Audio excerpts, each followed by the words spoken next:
বেংগলৰত 4জন অসমীয়া মিচিং যুৱকৰ মৃত্যু ঘটিল। ফৰেনচিক ৰিপৰ্টৰ তথ্য মতে অত্যাধিক কাৰ্বন মনক্সাইড সেৱনৰ ফলত তেওঁলোকৰ মৃত্যু ঘটিল। কিন্তু এই কাৰ্বন মনক্সাইড কি? আপুনি ময়ো এই কাৰ্বন মনক্সাইডৰ চিকাৰ হ'ব পাৰোঁ নেকি? কেনেকৈ আমি কাৰ্বন মনক্সাইডৰ পৰা আঁতৰত থাকিব পাৰিম? সবিশেষ মই আপোনালোকক এইটো ভিডিঅ'ত কৈ আছোঁ। কাৰ্বন মনক্সাইড এবিধ বিষাক্ত কেমিকেলছ, য'ত থাকে এটা কাৰ্বন মলিকুলছ আৰু এটা অক্সিজেন মলিকুলছ। কিন্তু এই কাৰ্বন মনক্সাইড কেনেকৈ উৎপন্ন হয়? কাৰ্বন মনক্সাইড সাধাৰণতে আধা পোৰা ইন্ধনৰ পৰা উৎপন্ন হয়। যেনেকুৱা পেট্ৰল, ডিজেল, ৰন্ধন গেছ এইবোৰ যদি আধা পোৰা অৱস্থাত বায়ুমণ্ডললৈ নিৰ্গত হয়, তেতিয়া তাৰ পৰা কাৰ্বন মনক্সাইডৰ উৎপন্ন হয়। যেনেকুৱা আপুনি যদি এটা বন্ধ কোঠাত এখন গাড়ী চলায়, বহুত সময় চলায় আৰু কোঠাটো বন্ধ কৰি থৈ দিয়ে, তাত কাৰ্বন মনক্সাইডৰ সৃষ্টি হ'ব। ঠিক তেনেদৰে আমি যদি এটা বন্ধ কোঠাত ৰন্ধন গেছ ব্যৱহাৰ কৰোঁ বা ষ্টভ এটা জ্বলাওঁ, তাৰ পৰাও কাৰ্বন মনক্সাইড উৎপন্ন হ'ব। এই কাৰ্বন মনক্সাইড আমাৰ কাৰণে বিষাক্ত কিয়?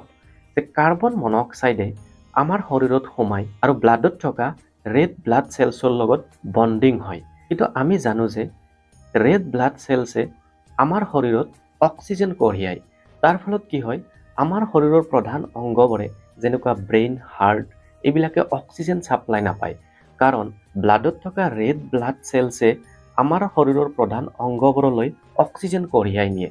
আৰু সেই ৰেড ব্লাড চেলছক যেতিয়া কাৰ্বন মনক্সাইডে বণ্ডিং কৰি থয়, তেতিয়া অক্সিজেনটো কঢ়িয়াই নিব নোৱাৰে। যাৰ ফলত আমাৰ ব্ৰেইন ডেড হয় বা হাৰ্ট এটাক হয়। আৰু এনেকৈ আমি মৃত্যুমুখত পৰোঁ।